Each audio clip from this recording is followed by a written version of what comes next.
Hi, welcome to the National Critics' Choice Online News, and today we have a very special guest. He's none other than Dato Saifuddin Abdullah.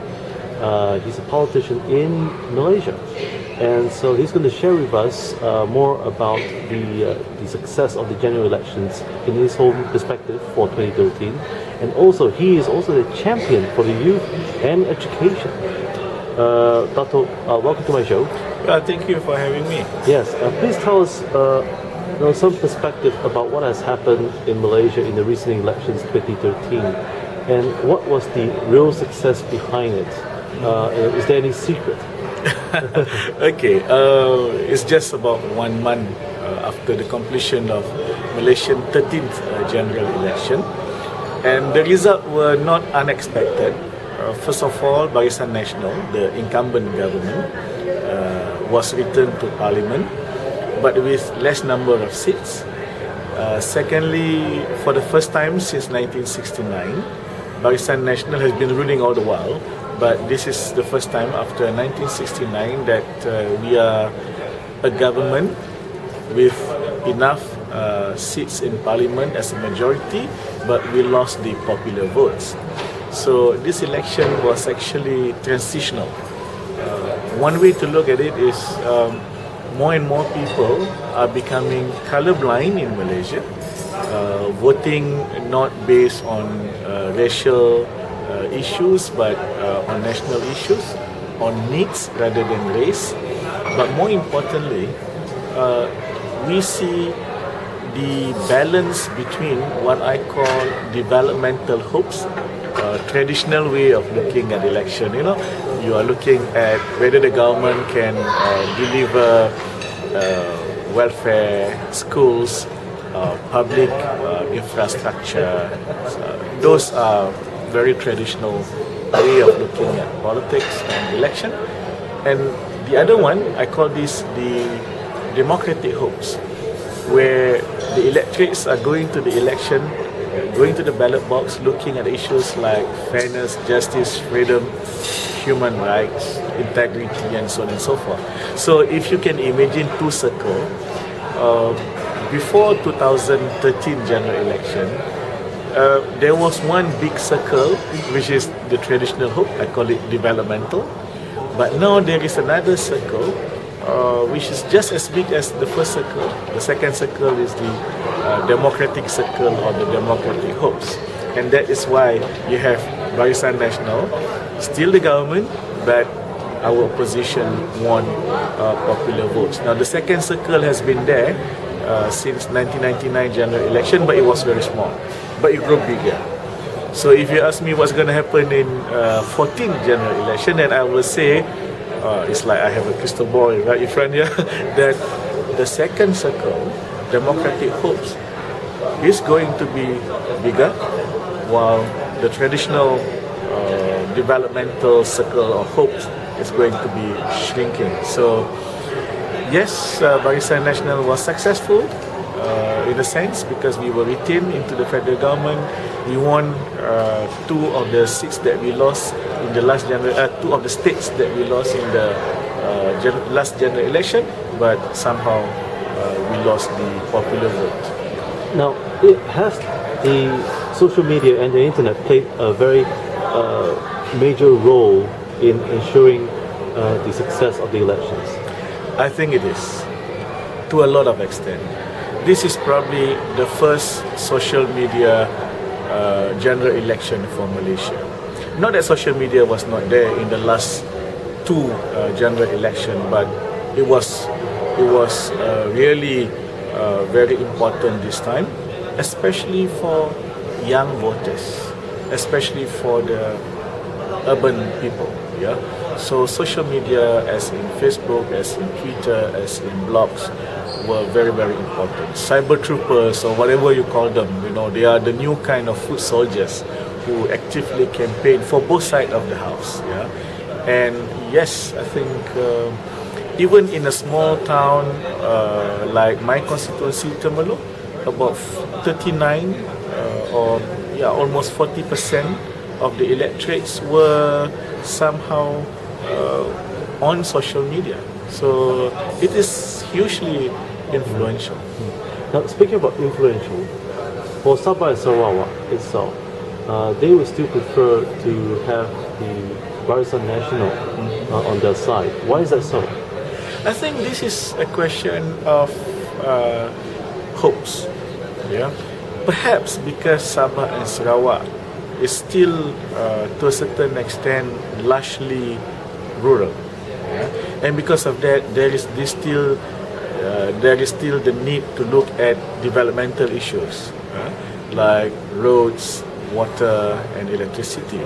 So because of that, the electorates in Sabah and Sarawak perhaps look at developmental hopes as more important than democratic hopes.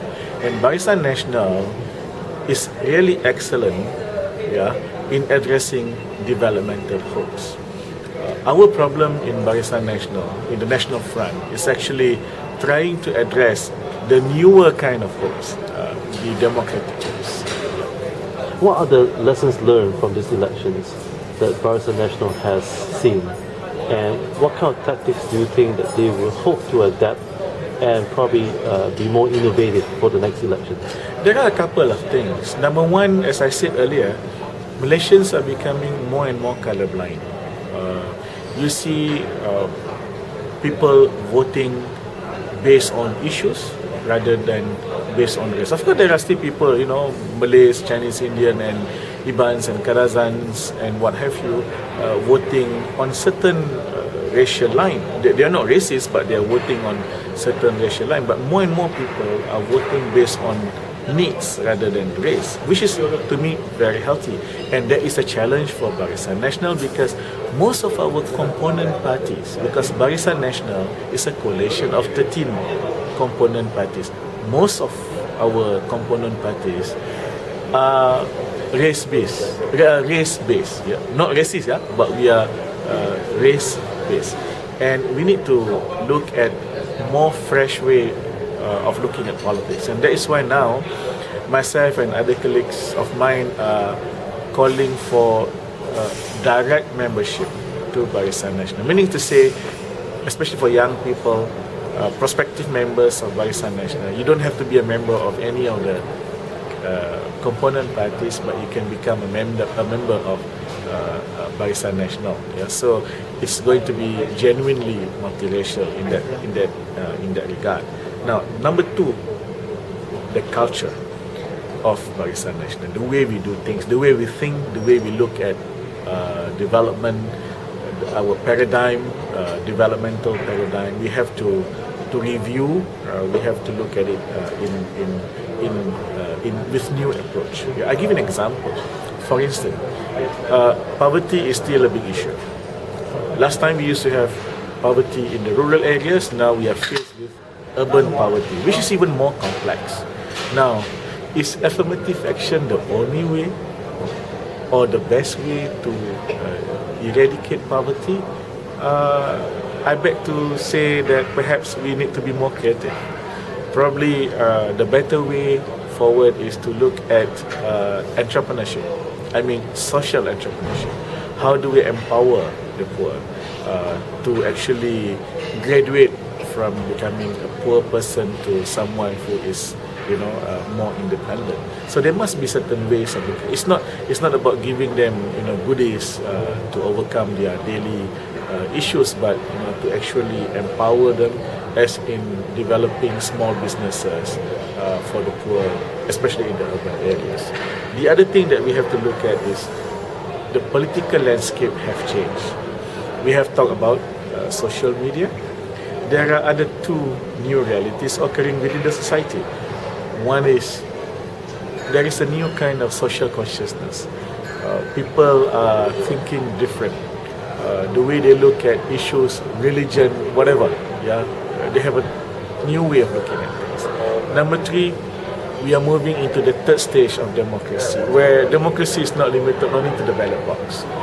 People are now talking about deliberative democracy, participatory democracy, where every stakeholder wants an involvement in the decision-making processes. Yeah. So, because of that, Barisan Nasional have to govern with a new approach. So we are talking about new governance style and things like that. Yeah. And so, wouldn't the government seek to restrict social media and the internet, especially since, or do you think social media and the internet seen as the enemy to the government? Well, unfortunately, there are perhaps a small number of people within the government. I'm not saying they are holding position of high importance, but unfortunately, there are a few who might think that we need to, relook at our guarantee, because we used to have a guarantee that there will be no censorship for the internet. Yeah? Now, many of us, especially the young ones in Barisan Nasional, are saying we should not go that way. The internet and social media is a tool for communication and sharing. It is universally accepted. It is so complex, it's very sophisticated. There's no way you can control it, and I don't think we should even think of controlling it. If at all, there are people using the internet and social media who are against us. Now that is part of politics, that's part of democracy. All we need to do is to be more persuasive in the way we relate to people on internet and the social media.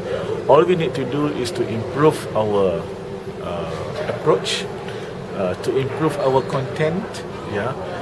But I am definitely against any control of the internet and the social media. So you will not see any restrictions imposed? I don't think so. In the I don't think so. And even if there is any any talks of it, I'm sure many will be against it, including from within the government. Now let's move forward.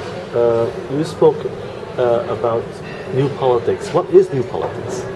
Okay, it started in 2006 when I was writing in a column in a Malay newspaper in Kuala Lumpur, and I started writing about new politics simply because since 1999 I was observing and following politics in Malaysia, and I thought there are so many things that are wrong with the way we do politics, like corruption, nepotism, cronyism, you name it.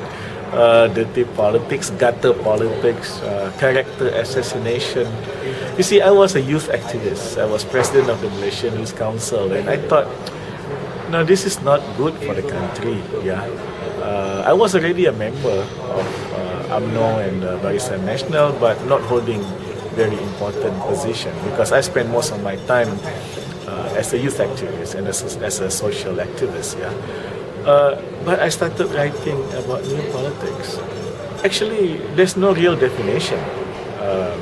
It is simply about doing politics better politics, more healthy, new culture, bringing the discourse to a higher level. But I started writing, and then I divided my thoughts into two parts. Firstly is integrity. That politics is about integrity, and by integrity I mean first of all you must have this idealism that you join politics because of certain struggle, not to become rich, not to go after positions, but with some kind of idealism or belief, or you are passionate about something, you want to do good, for the country, for the people, and because of that you must say no to all those dirty politics, gutter politics, and the only way to do good politics, I suppose, is to make sure that you do politics based on knowledge, based on wisdom, based on service, and not just about campaigning and voting and those kind of things. So we started talking about knowledge politics, service politics, wisdom politics, and things of that sort.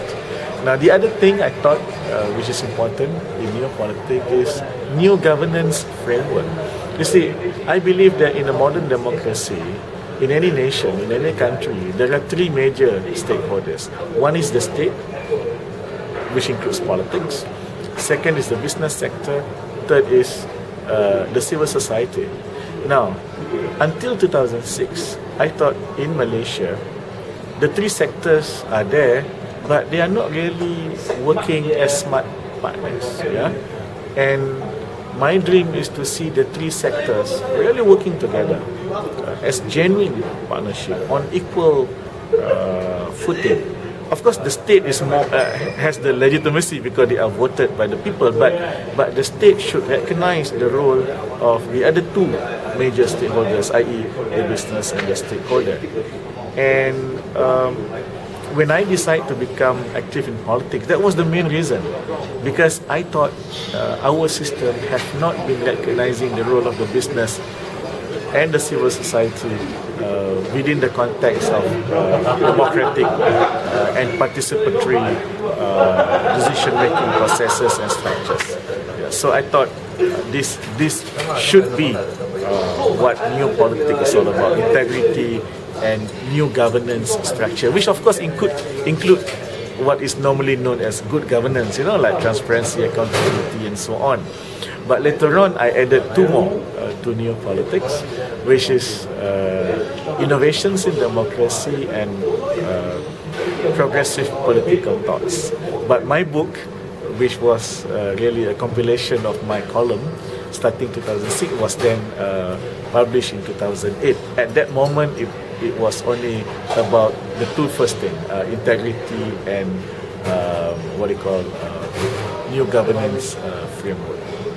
And moving forward, you are a champion for education and even for the youth as well. Could you give us some insights on how important it is for Malaysia and for the youth, and what is Malaysia going to do in terms of providing more education even for the rural areas? Will there be more subsidy for the youth in terms of education? I think education for Malaysia, like any other developing country, and we are almost becoming an advanced country, is like number one issue for everyone. Yeah? But the question remains is about the quality of our education. I think this is of utmost importance. We have no worries about the number of schools, like the subsidy that should be given to in order to facilitate schools and education opportunities in the rural area. I don't think we have any issues on that. The real issue for Malaysian education system is quality, which must be based on meritocracy. We have stopped using quotas for a long time, but now it's about real meritocracy. Trying to ensure that the university leadership, school leadership of top quality, making our universities world-class, real world-class university, making sure our university graduates are able to secure good employment, decent jobs, and not only locally but also globally. It's about nurturing talent, really. And for youth, I think if there is one word that can represent the kind of thing that we need to do about young people in Malaysia, is empowerment. We need to empower the young more. Our system and our culture for a long time have been like, looking at young people like, you are so young and you are so green, and because of that, we the government, we the adult must be doing everything for you. It's almost like spoon feeding all the way from kindergarten to university. I don't think that is the way to go. We should really, empower the young. Not to say that they have the right to decide until they don't want to go to school. I'm not talking about that kind of empowerment. I'm talking about allowing young people the space and the opportunity to think and act on their own with minimum adults and state supervision. And this, I suppose, is something that we need to do better. And speaking about having a better world in Malaysia, what is good leadership? What is leadership to you, and how do you define leadership for Malaysia? There are two ways of looking at it. One is trying to put across some kind of fundamentals or some kind of principles, if you like. So then you can come up with, say, 3 I's, like idealism, like intellectualism, and integrity. So a leader have to have at least those 3 values. Yeah, but I look at leadership in Malaysia from another perspective.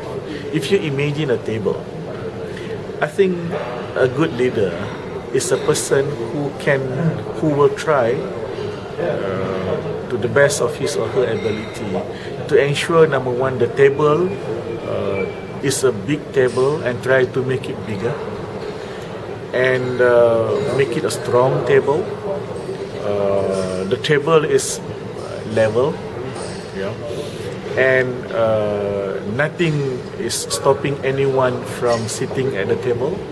And you would not only allow but encourage people to come to the table. Put your cards on the table. You negotiate. You can shout at each other, but you consult. Yeah, and unleash your potential at the table. So to me, a good leadership is someone who actually allow real talent to be unleashed, real potential to be nurtured and unleashed to the full. Because I don't think it is the business of any leaders to tell people what to do. I think the real business of a leader, of leadership as a whole, is to facilitate the best among your people to develop themselves and achieve things that is beyond the leader's own imagination. Dato Saifuddin, could you give us some insights on why you chose the path of being a politician? You know, what inspired you to be a great politician today, and what advice would you give to future aspiring young people who wants to follow your path as a politician? Okay, I have always considered myself a reluctant politician.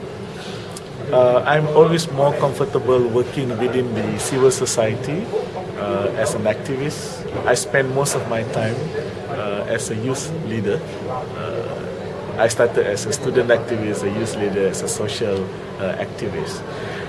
The only reason why I decided to be actively involved in politics is because at that moment, which was in the year 2000 or something around that, I found that the system in Malaysia do not really recognize the role,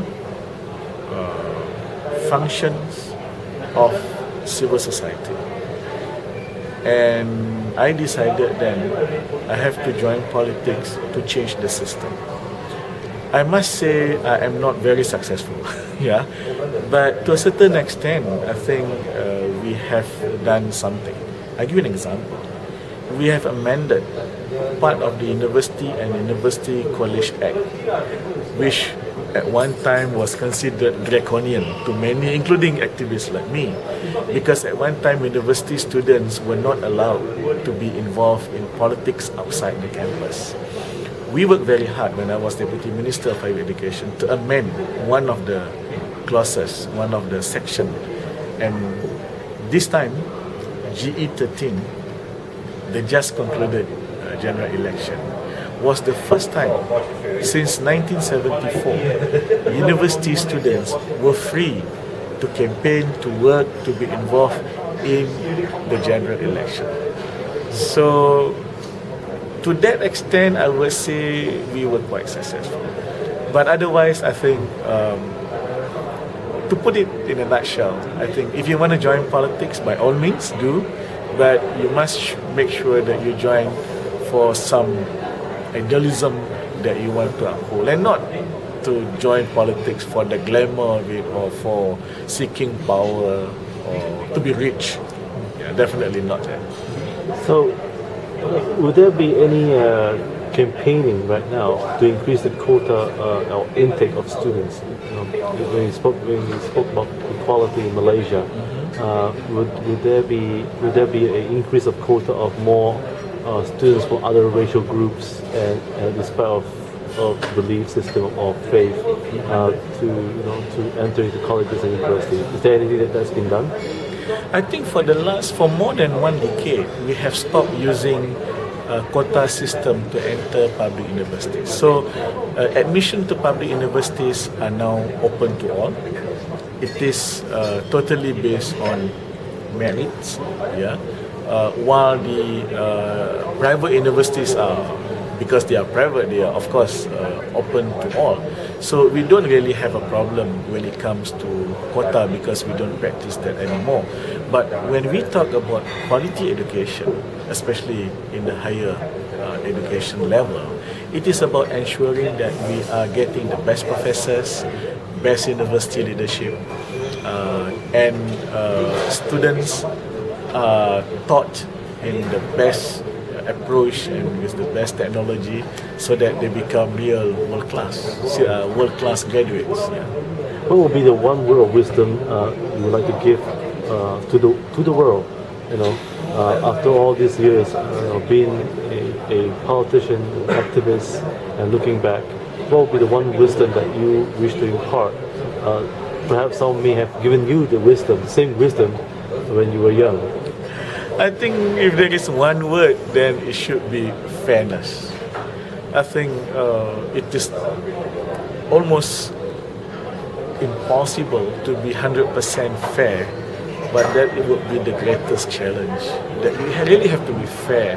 Fair to yourself, to your family, to your friends, to your people, that whatever you do, it is for all. Yeah. Not easy, but I must say this is something that we must all aspire to try to do the best. How can our viewers get hold of your book as well as maybe perhaps visit you on your website for more information? Okay, New Politics was written in Malay, but then it's published bilingual. Politik Baru in Malay and New Politics in English. It was translated from Malay. It is now already out of print, unfortunately, but we still have some copies. I'm discussing with the publisher if we can reproduce it as an ebook. But if people are interested, you can always contact me, look at my website, saifuddinabdullah.com.my, or email me, saifuddin61@yahoo.com, and maybe I can, without transgressing the publisher's agreement, then we can share some of the contents of the book. Once again, thank you for joining us here at the National Critics' Choice, Dato Saifuddin Abdullah. And also thank you for joining me, viewers, for getting some great advice from the great leader from Malaysia. And once again, I'm Robin Stienberg at the National Critics' Choice. Have a good week ahead.